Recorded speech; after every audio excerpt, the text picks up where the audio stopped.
আসসালামু আলাইকুম দর্শক শ্রোতা, গোটা বিশ্ব বর্তমানে স্তব্ধ হয়ে গিয়েছে ইরানের প্রেসিডেন্ট ইব্রাহিম রাইসির মৃত্যুতে। গত রবিবার আজারবাইজানে একটি বাঁধ উদ্বোধন করার জন্য চলে যান ইরানের প্রেসিডেন্ট। তারপর বাঁধ উদ্বোধন করে ফেরার পথে নেমে আসে বিপত্তি। ঘন কুয়াশায় ছেয়ে যায় পুরো এলাকা। মুহূর্তেই দিকহারা হয়ে যায় ইরানের প্রেসিডেন্ট ইব্রাহিম রাইসির সেই বহনকারী হেলিকপ্টারটি। দুটি হেলিকপ্টার ভালোভাবে ফিরে আসলেও ফিরে আসতে পারেনি ইব্রাহিম রাইসি ও তার সাথে থাকা পররাষ্ট্র মন্ত্রী এবং আজারবাইজানের গভর্নর। ঘন কুয়াশায় ছেয়ে যাওয়ার কারণে সেই হারিয়ে যাওয়া হেলিকপ্টারটি খোঁজা মুশকিল হয়ে পড়েছিল। তবে অবশেষে সোমবার সেই হেলিকপ্টারটিকে খুঁজতে সক্ষম হয় এবং সেখানে একটি মানুষও জীবিত ছিলেন না। নিউজটি শোনার পর গোটা বিশ্ব স্তব্ধ হয়ে গিয়েছে, গোটা বিশ্ব অশ্রু জলে সিক্ত হয়ে গিয়েছে। কেননা পশ্চিমাদের চোখ রাঙাতো যে কয়েকটি মুসলিম দেশ, তার মধ্যে অন্যতম ইরান এখনো পর্যন্ত পশ্চিমারা সহ ইসরায়েলদের উপর চোখ রাঙিয়ে রেখেছে।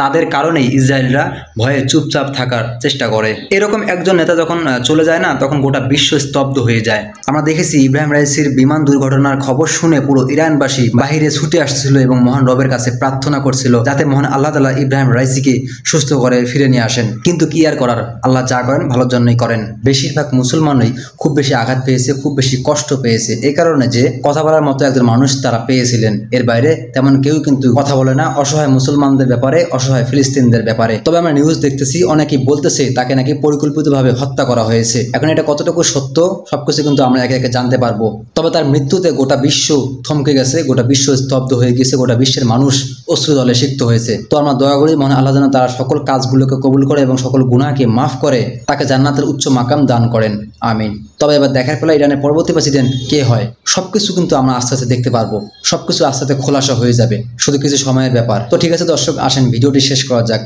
আর কি বলি, আসলে কথা বলার মতো সেই পরিমাণ ভাষা আমার কাছে নেই, আসলে অনেকটাই খারাপ লেগেছে। তো আসেন আমরা ভিডিওটি শেষ করি।